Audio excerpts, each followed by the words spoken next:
All right, let's talk about something that's super important for every school, but let's be honest, can feel a little complicated. We're talking about school finances. Today, we're going to pull back the curtain and make sense of it all, together. I mean, it's the big question, right? Every teacher, principal, and school admin has probably wondered this. You see the budget numbers, you hear about the funds, but how does it actually flow? And more importantly, how is it supposed to help you and your students? Well, it might seem like a maze, but there's a real system behind it all. It's not just random. Every single peso is supposed to be channeled through a system designed for one thing: quality education. So let's break down exactly how that's supposed to work. First off, why do we even need to dig into this? Because this is so much more than just balancing a checkbook. Good financial management is literally the backbone of a great education. It's what keeps our schools running and makes sure everyone is accountable.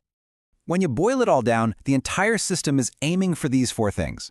It's about making sure money is spent smartly and openly, that every purchase actually helps with learning, and that the school can answer to everybody, from DepEd all the way down to the parents and the local community.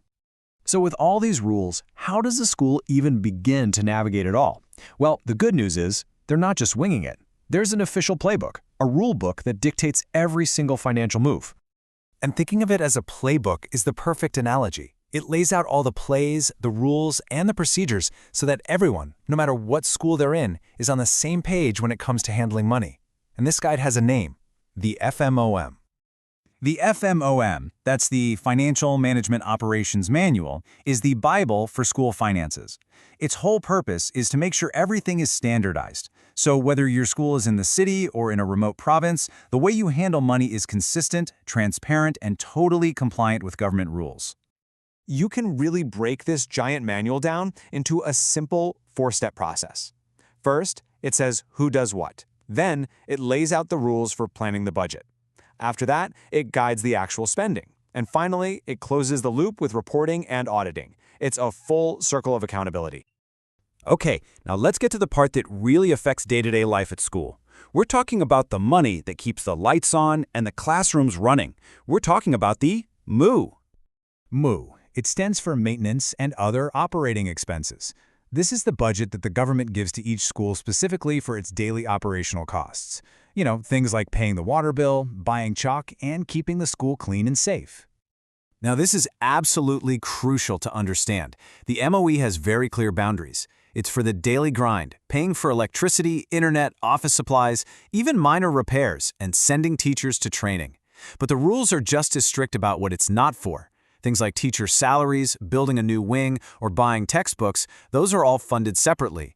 This keeps the MOE laser-focused on keeping the school running smoothly day in and day out.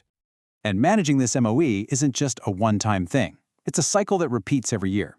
It all starts with planning what the school needs. Then that budget has to get approved. Once the money is there, it's time to spend it. And at the end, there's a review to see how things went, which, you guessed it, feeds right back into the planning for next year. Okay, so that's the school's budget. But let's pivot for a second. What about you, the teachers on the front lines? How does this whole financial system support you directly? And here's the really good news. This system isn't just about the school building and its bills. There are specific benefits and allowances built right in to give you direct support for the amazing work you do in the classroom.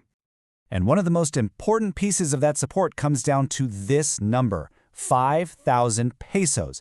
This is your annual cash allowance given to every eligible public school teacher. Now, we all know this as the chalk allowance, but let's be real, it's for so much more now. The rules have actually been updated for the modern classroom. You can use it for your teaching materials, of course, but also for things like PPE, your internet bills, and even small tech gadgets like flash drives. It's way more flexible. And this is the real game changer. This is a direct quote from DepEd.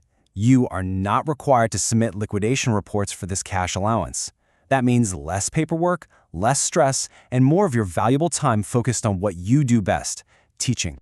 But it's not just about the money. The system also recognizes your time and effort.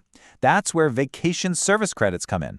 Basically, for every day of official work you do outside of the regular school calendar, you earn a leave credit. 1 credit equals 1 paid day off you can use later. And how do you earn these?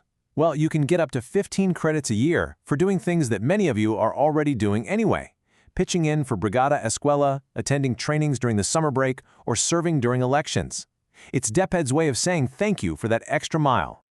So, there you have it. From the official FMUM playbook to the MUI of Fuels Our Schools and right down to the direct support for teachers. The system is designed to be clear and effective. And knowing how it works isn't just for principals. It empowers everyone. So that brings me to a final question for you. Now that you know the playbook, how can you be a part of making your school's finances work even better for your students?